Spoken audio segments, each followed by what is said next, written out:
1, 2. Exercise 22.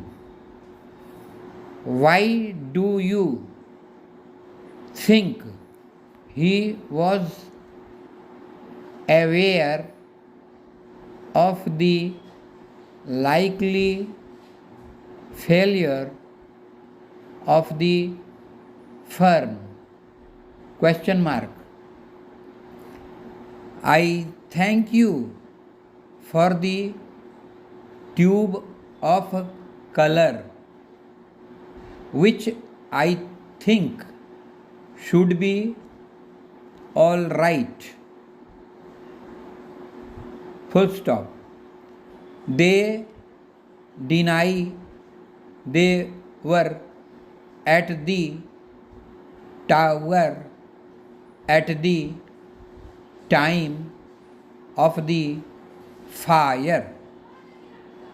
Next, I think you owe the head an apology for the way you hurried away on Monday.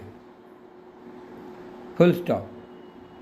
If he were aware of the date, he would, I think, have come with us. Full stop. Kenneth Doyle, whose view all of us share, wrote to say he would arrive at 5. Full stop. I think too much time was given to the topic. Full stop. What do you think? Question mark.